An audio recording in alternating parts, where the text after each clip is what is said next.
Salut à tous. Alors aujourd'hui je vais vous expliquer comment streamer sur YouTube et Twitch. Donc c'est super simple. Il ne faut pas être un pro du tout pour faire ça. Vous avez juste deux possibilités. Soit une gratuite, soit une payante. Personnellement j'ai choisi XSplit. Il est payant. Il est pas cher. Je pense qu'il a 35 ou 40 euros pour 3 mois. Mais il y a meilleure qualité. Il n'y a pas photo. Maintenant, si vous débutez et que vous voulez un peu vous entraîner, il y a OBS qui est totalement gratuit. Mais aujourd'hui, je vais vous expliquer sur XSplit. Donc, vous allez sur xsplit.com. Je vous mettrai le lien dans la description, mais c'est pas compliqué. Vous téléchargez sur télécharger le broadcaster. Une fois qu'il est téléchargé, vous aurez ça. Donc là, c'est la scène que j'ai créée pour mes streams de jeux vidéo. Mais vous pouvez créer, par exemple, une scène pour stream les jeux, une scène pour, par exemple, des conférences en direct, par exemple. Vous faites ce que vous voulez, vous faites autant de scènes que vous voulez, et vous n'aurez qu'à cliquer pour switcher vos scènes. Donc, quand vous êtes là-dessus, moi je vous conseille directement, faites un clic gauche au-dessus. Résolution, moi j'ai mis 1920 x 1080. J'ai une connexion qui me permet de streamer en 1080p. Donc c'est le mieux. Si vous avez une bonne connexion, c'est le mieux à faire. Et vous mettez 60 fps aussi surtout. L'espace de travail, vous laissez surtout sur mode classique, parce que si vous le mettez en divisé, vous allez avoir un écran coupé en deux. Après, vous allez dans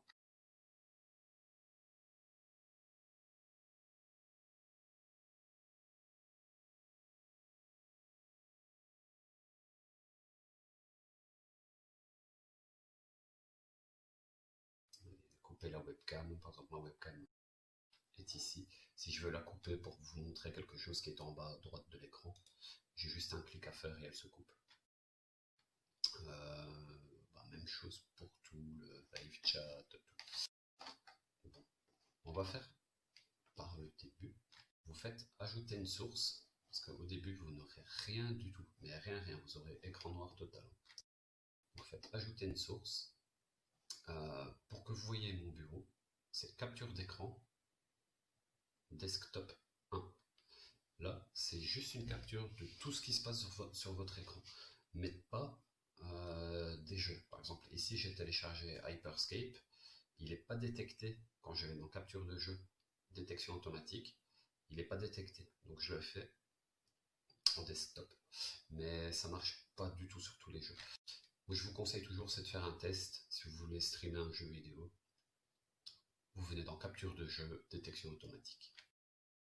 Puis, vous êtes périphérique de webcam si vous en avez une, vidéo, et vous appuyez sur votre webcam et elle va apparaître ici en bas. En texte, vous mettez ce que vous voulez. Moi, personnellement, j'ai mis un petit draw display ici. Vous pouvez faire des textes qui défilent, comme ça. Vous n'êtes pas obligé, ça c'est vraiment comme vous voulez. Maintenant, faites attention que si vous mettez par exemple la capture d'écran d'un jeu ou autre, il faut toujours le mettre en bas. Plus vous mettez les sources en haut, plus elles seront en premier plan. Si je mets le desktop tout premier dans la liste, vous voyez qu'on ne voit plus aucune autre source. C'est celui-là qui passe devant tout. Donc il passe devant la webcam, devant le chat, devant les alertes abonnés, il passe devant tout. Regardez toujours bien qu'il soit bien en bas. Ensuite, vous pouvez ajouter, si vous êtes sur YouTube, je prends l'exemple de YouTube ou de Twitch, il y a les widgets. Donc, vous pouvez faire des alertes super chat pour vos abonnés qui font des dons, par exemple. Visionneuses de conversations live. Moi, j'ai mis personnellement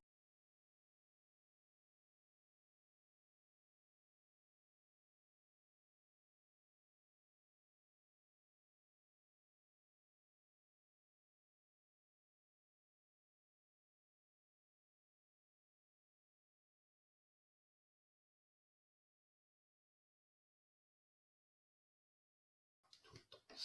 Ici, donc là, c'est un texte que j'écris moi-même. Vous pouvez créer un cadre sur Photoshop ou autre et le mettre ici aussi.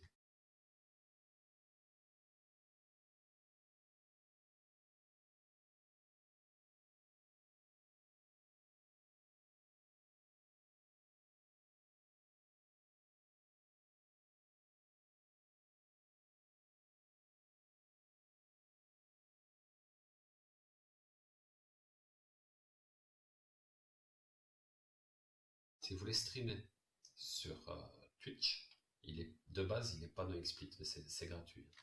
Vous allez dans Outils, Boutique.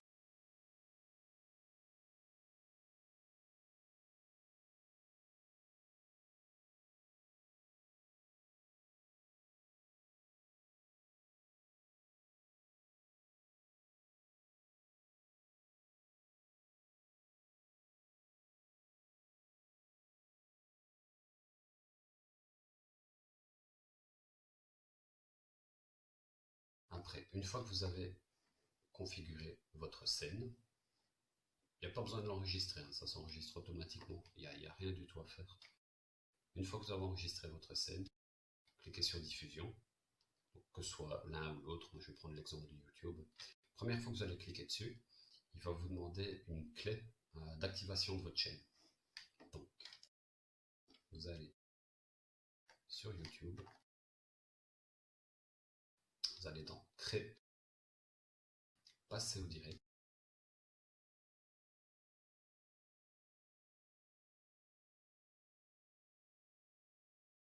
Donc, vous mettez le titre de votre vidéo.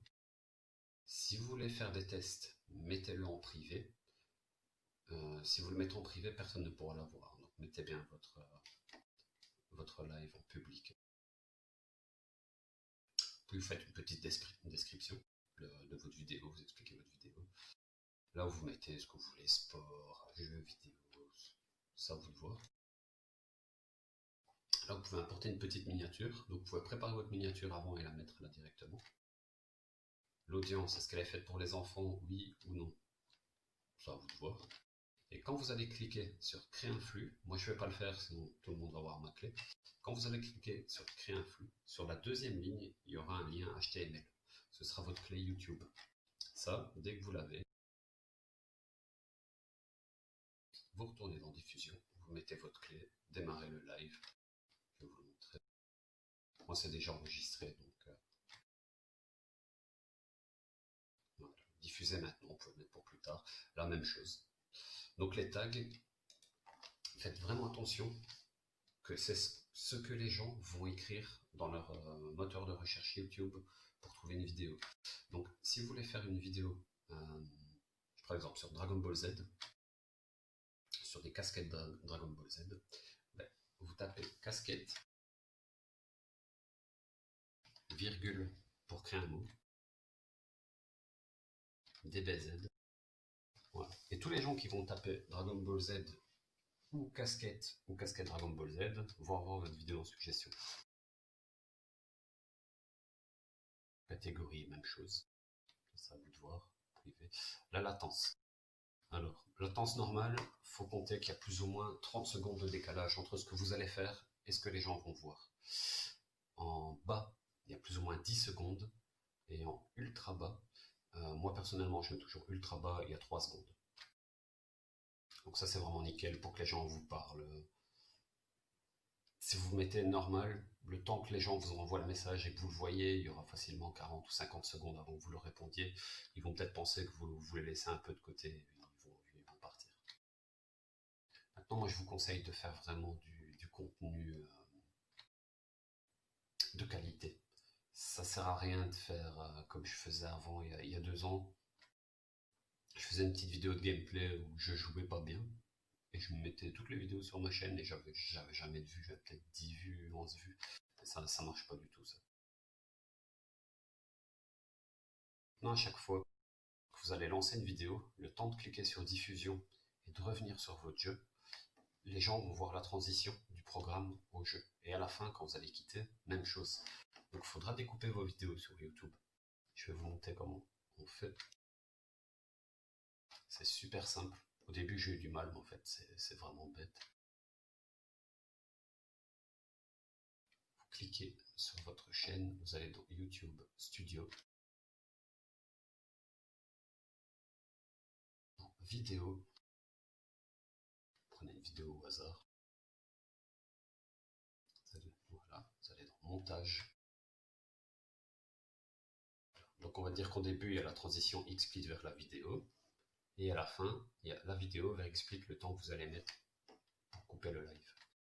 Vous faites couper, mettez le début ici par exemple, c'est bien la ligne bleue, faites attention à ça.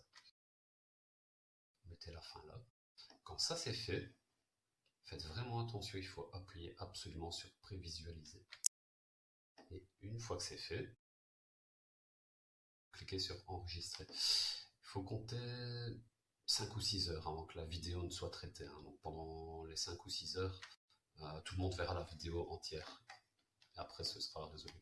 Si jamais vous êtes trompé, vous revenez sur la vidéo, vous cliquez sur les 3 petits points, et vous pouvez faire un retour en arrière de votre vidéo et elle va se remettre full. Ça prend aussi quelques heures, donc faut éviter de se tromper. Et vous pouvez faire 2 montages en même temps. Pour le troisième, ça faut attendre, c'est vraiment que 2 pour le moment. Maintenant, la monétisation, je vais vous montrer si ça vous intéresse. Quittez. Donc, toujours dans YouTube Studio. Vous allez dans monétisation, si jamais c'est votre but. Voilà. Il vous faudra un minimum de 1000 abonnés et 4000 heures de visionnage. 4000 heures, pas 4000 minutes, parce que les 4000 minutes, je les ai passées, mais les 4000 heures, ça va être chaud pour les avoir. Il faut vraiment faire du gros contenu, il faut donner envie aux gens de cliquer, faire le mieux c'est de faire beaucoup de concours, des cartes Google, PlayStation, c'est ce que je vais faire bientôt. Et si j'attends encore une petite quarantaine d'abonnés, là je commence les concours. Donc à vous de gérer votre chaîne comme vous voulez. Une fois que vous aurez atteint les 1000 abonnés et les 4000 heures, YouTube, vous ne devez pas surveiller, YouTube va vous prévenir, ils vont vous envoyer un mail directement. Et dès que ce sera fait, vous allez vous inscrire sur AdSense et tous les publicitaires sont dessus. Donc ce sera à vous de vous démarquer des autres et de donner envie aux publicitaires de vous proposer leurs pubs et leurs placements de produits. À savoir que les pubs, vous en mettez autant que vous voulez sur votre vidéo, et vous serez payé en fonction du nombre de secondes que les gens voient les pubs. S'ils ont des bloqueurs de publicité, vous ne gagnerez rien du tout. Si dans votre vidéo, il y a du copyright, par exemple des musiques de Metallica ou autre, votre vidéo ne sera pas monétisable. Donc faites vraiment attention à ce que vous mettez dedans. Si vous jouez à un jeu qui a une musique de fond ou autre, baissez vraiment le son au maximum pour pas que YouTube détecte la musique. Essayez de ne pas laisser de blanc comme il y a eu là maintenant. Ça, c'est vraiment important. Il faut vraiment être à l'aise avec la caméra. Moi, personnellement, je débute.